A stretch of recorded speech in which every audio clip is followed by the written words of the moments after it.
Who can turn the world on with her smile?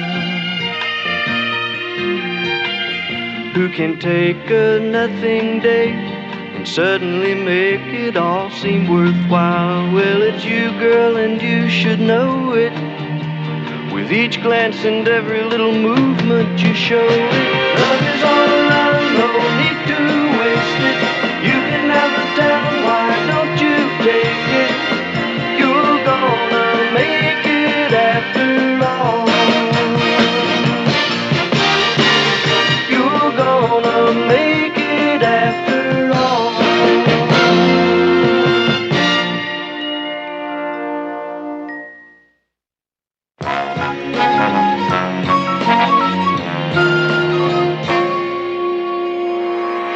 On the labor front, a story that may hit close to home.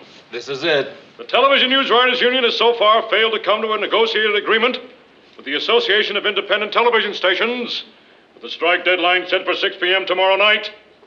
A newswriter walkout appears to be a distinct possibility. I'm surprised you can read the copy with my tear stains all over it.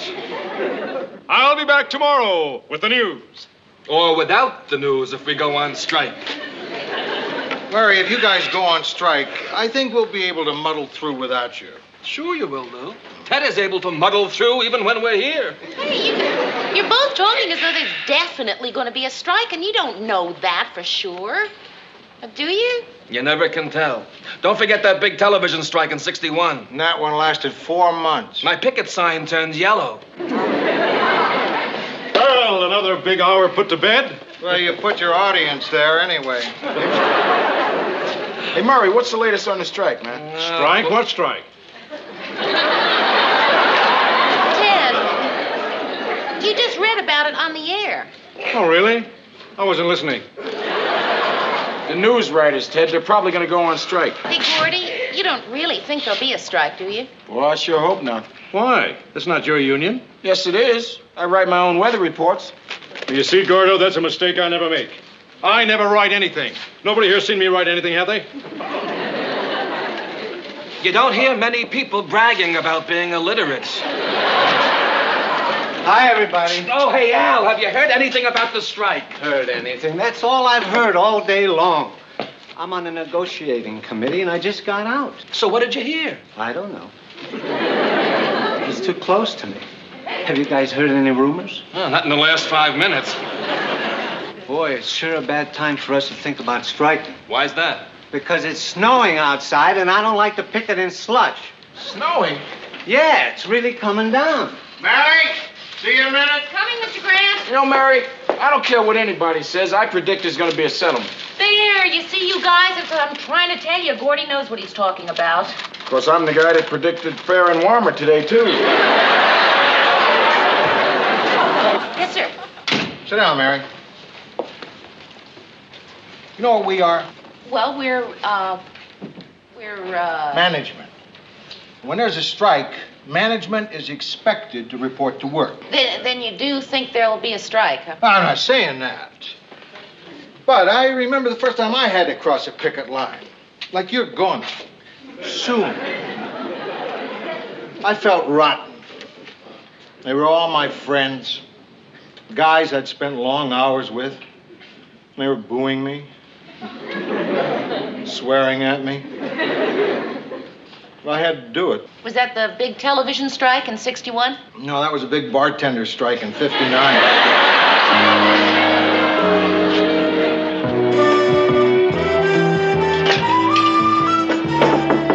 Come on in, Rhoda. I come bearing food. Good. I am starved. What'd you bring? Salad. Rhoda, you distinctly said that you were bringing leftovers. That's what was left over. All we got is 2 salads, huh? Mine's a soggy Caesar. What kind you got? Waldorf. You know, raisins, nuts, apples.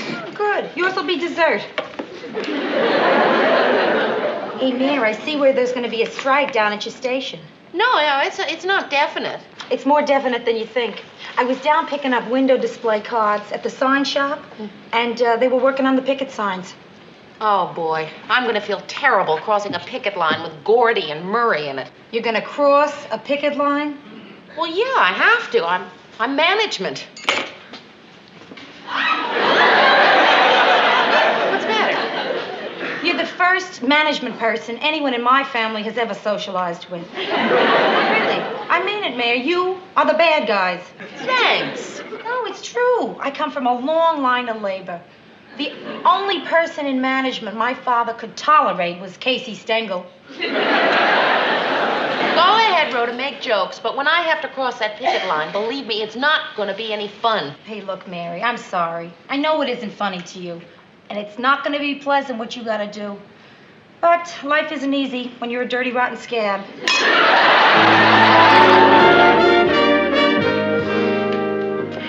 Well, wouldn't you think we'd have heard by now if the strike was on or off? It's on, Mary. I know it's on. There's no use kidding ourselves. I mean, I've been through this before, and I know what it's like. In fact, I'm glad I was in that big strike in '61. But now, I don't care if there's a strike or not. This time, I am prepared.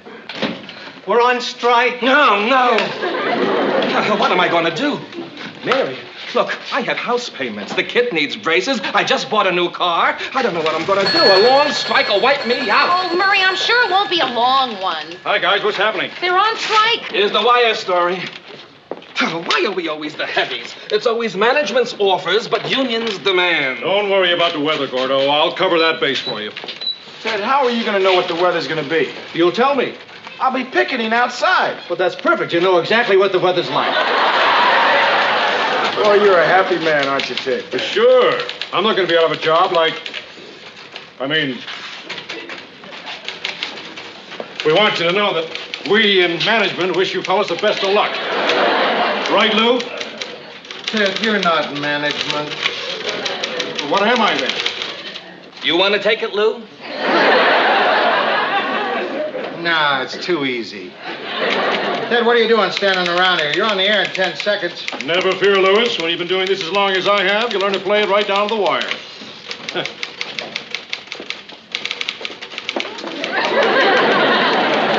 All right, guys, we're all leaving now.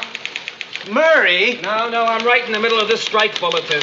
Too late. You're on strike. But I'm not finished with it, Al. They'll get the message. So long, Lou. So long. Come on, guys, let's go. Bye, Mary. Lou. Well, Lou, I guess this is it. Take care of yourself. Well, Mary. Hey, look, Murray, I'm sure they'll... Mary, it's happened. Let's just hope it's not for long, huh? Oh, Gordy, I'm sure it won't be. I'm sure. We'll see you. Hey, good luck, guys. I hope you win.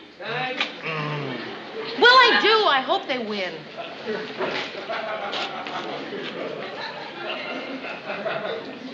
Well, here we are. The 6 o'clock news team. Plus, Ted. I've just been handed this bulletin. Here in the Twin Cities, negotiations broke down between the Association of Independent Television Stations and the television newswriters. The strike is now official, having begun just moments ago, though union leaders are meeting at this moment with representatives of...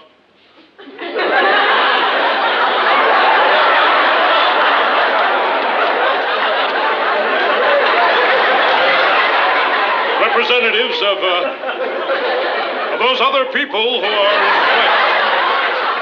Just having begun moments ago, here in the Twin Cities, where negotiations broke down just moments ago. Repeating that story.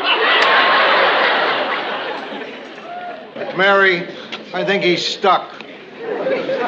Would you go out there and nudge him into the next story? I'd do it, but I'm afraid I'd nudge him into the next building.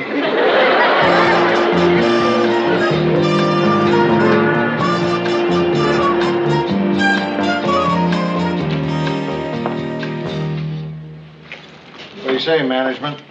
Well, you were right, Mr. Grant. You said crossing a picket line wasn't going to be any fun. They give you a hard time? Well, I started to cross the picket line, and some guy from another station started to make a couple of smart remarks, so Gordy told him to shut up, and he wouldn't, so Gordy went after him, and, Well, I just wanted to prepare you. Prepare me for what? Well, when Gordy went after him, he handed me his picket sign. So?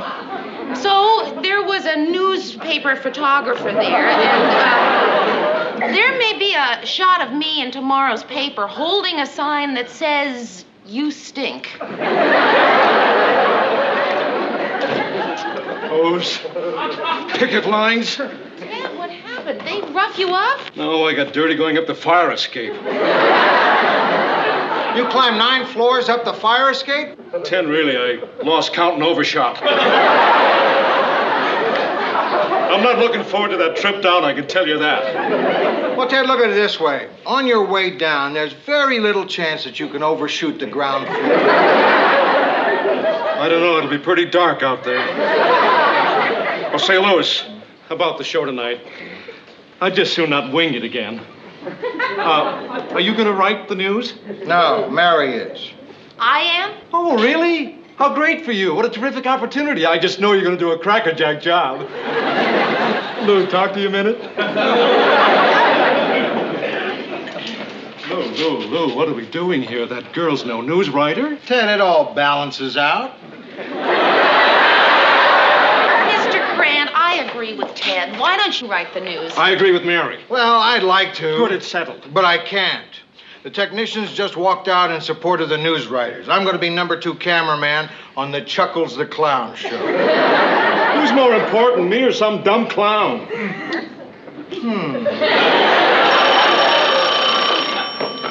Newsroom? Yes? They did? Oh, wow. Yes, I'll tell him. Thank you. AFTRA is honoring the picket line, too. Oh, who's he? Ted, AFTRA is your union, the American Federation of Television and Radio Artists. Artists? I've never drawn a picture in my life. I'm no artist. Ted, the point is you are going on strike, too. You mean I won't be anchorman tonight? Nope. You mean the show's not going to be on tonight? They're going to have to get someone to replace you. But they can't do that. I never even wanted to join a union. I'm an individualist. The union's never done anything for me. I mean, they just can't do it. Well, Ted, they've done it, and there's nothing you can do about it. I can complain to my union. Newsroom.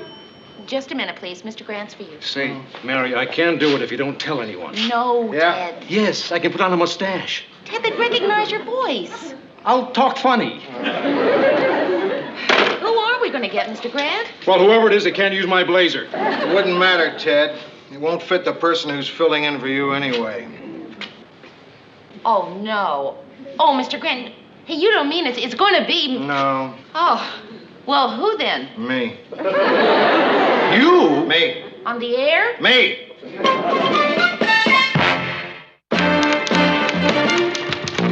The measure to lower the legal drinking age is now before the legislature, where the 18-year-old bill is not expected to pass.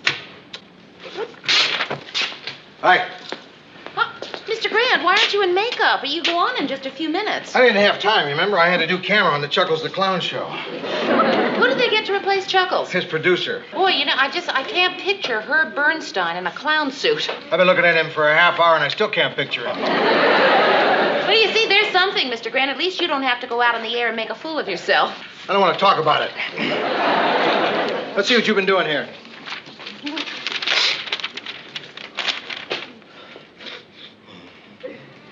Mr. Grant, are you a little bit nervous? No, what? Because there's nothing written on that paper you're reading. Mary, I'm going to level with you. I'm a little bit scared to death. My hands get clammy if I have to talk to more than 6 people at a time. Here, feel them. Well, that's... Feel 'em. Have you ever felt clammier hands than that? And those are just my hands.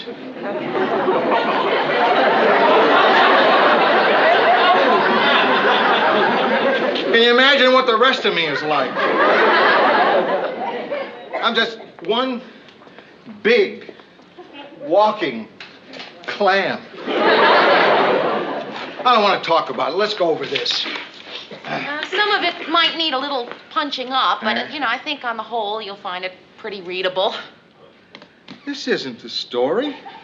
It's the world's longest sentence. Doesn't that typewriter have any periods? You think it's a little long? The wind and water-swept victims of the tidal wave looked stoically upon the flooded remains of their town and stood in silent awe at nature's rage as the evacuation continued with local schoolhouses used as Red Cross centers. Well, I was just trying to make it interesting. Mary, a tidal wave is pretty interesting all by itself. It doesn't need your help. That was my best story. Your best story? Oh, my hair just went clammy. The measure to lower the legal drinking age is now before the legislature, where the 18-year-old bill is not expected to pass. Ah, that's all wrong. It sounds like the bill is 18 years old. Well, I'm doing the best I can. Oh, boy. That's all I need. One great thing about Murray, I could yell at him, but he never cried on me. Hey, Lou. Come on, hurry up, will you? You're on the air in a minute. Hey, Herb, why don't you do the news for me? No chance, Lou. I'm already doing 4 shows. Mr. Grant, you're going to be just fine, just fine. Just go in there and be natural and remember to smile. You can't have both things, Mary. Look, I'll have that legislature story for you before the end of the show. I'll never make it to the end of the show. Mr. Grant, your news. Oh.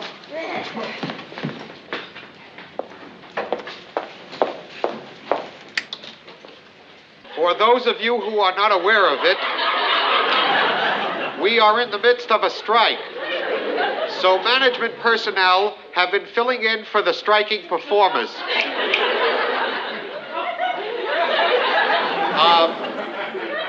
Now for the 6 o'clock news. Substituting for Ted Baxter, Lou Grant.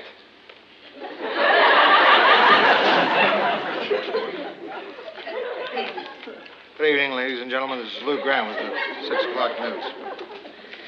The news headlines tonight. Lawmakers in St. Paul tonight approach a long debated tax bill. Majority Leader Kenneth Olson says that he has a necessary vote. Carry the most comprehensive tax reform. 40 years. Meanwhile, Governor.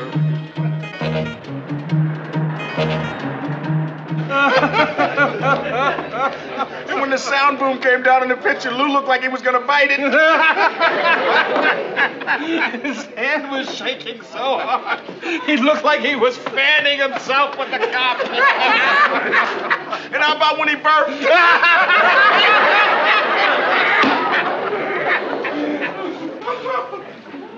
2 scotches, Harry.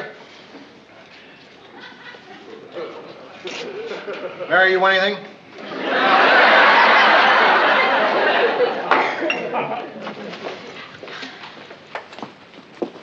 Hi, Mary. Hi.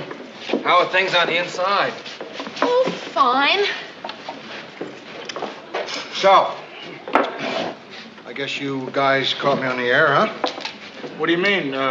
Did you take Ted's place or something? No kidding. How'd it go? Pretty good. You should have seen him, really. He was just... Mr. Grant, they're not laughing at you. They're laughing at the situation.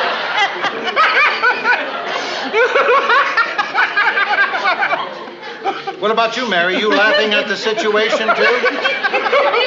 We're not laughing at you, Mr. Grant. We are laughing, With me. But, Mary, I'm not laughing. I've got to do it all over again tomorrow night. Okay, guys, I've got this whole thing worked out. Mary Lou, you can listen to this, too. Shove over, Gordy. You want to sign this, Gordo? It's a petition. I've got the perfect compromise to end this strike. This I gotta hear. What is it, Ted? Simply this, that your union accepts management's offer. Ted, management's offer is no pension plan, no health insurance, and a cut in pay. It's only a small cut. No chance, Ted. How about a drink, Mr. Baxter? Are you kidding, Paul? I'm out of work. I can't afford it. I'll buy you a drink, Ted, and I'll have another one. Oh, really? I'll have the usual, Paul. All right. A double scotch and a creme de menthe frappe.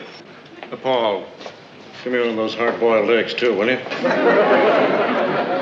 Boy, suddenly I feel so relaxed. Look, no clams. I'm a big cucumber, cool and dry. I sure wish I could do the news now. I saw you do the news, Lou. You were terrible. I know. That's because I made a mistake. What's that, Lou? I started drinking after the show.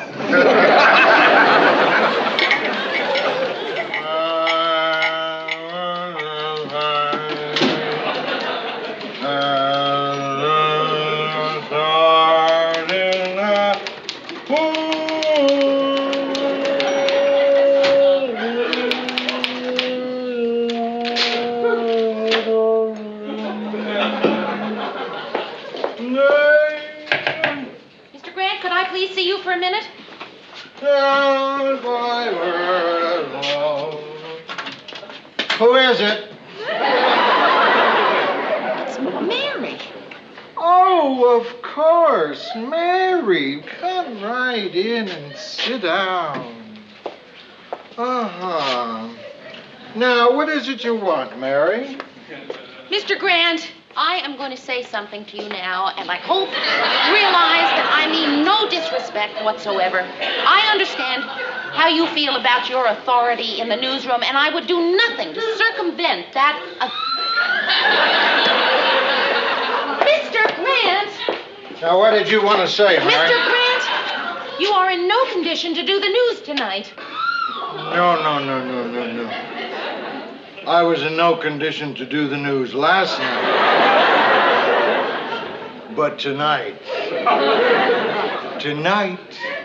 I'm beautiful. I think you're a little too beautiful to go on. Thank you. Mr. Grant, what I mean is I can't let you. Can't let me what? Go on. Huh? Due to the fact that you are not in possession of your faculties, I am taking charge of the newsroom. As long as you're in charge, would you help me on with my coat? Mr. Grant! Thank you. Look, Mr. Grant, you could lose your job. I am very sorry, but I cannot let you pass.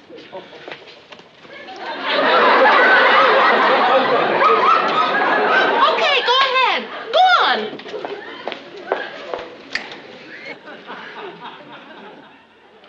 Good evening, ladies and gentlemen. This is Lou Grant with the 6 o'clock news.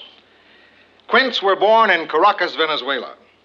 New tariff talks in Geneva, and a new highway for the Twin Cities. Mrs. Estelle Arandiera, her 10th month, is expected to go to jury sometime next week. I'll be back with a wrap-up of the late news headlines and the weather for the Twin Cities after this message.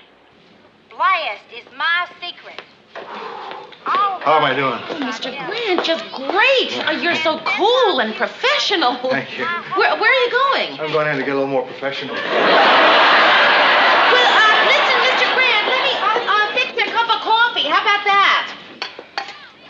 Mr. Grant, you know, you've only got about 30 seconds. I tell all my neighbors. Mr. Grant, you better hurry up. Secret. Mr. Grant, you want to wake up? This is Herb Bernstein, substituting for Lou Grant, substituting for Ted Baxter, and the news. The news isn't too bad tonight. Drink it, Mr. Grant. It'll make you feel better. Lou, Mary, have you heard the news? The strike is over. Oh, that's terrific, Mr. Grant. Did you hear I that? heard. Boy, I feel so good, I think I'll celebrate. Harry, drinks for everyone on me. Oh, wow. Isn't that terrific? I can't believe it. Hey, we got it.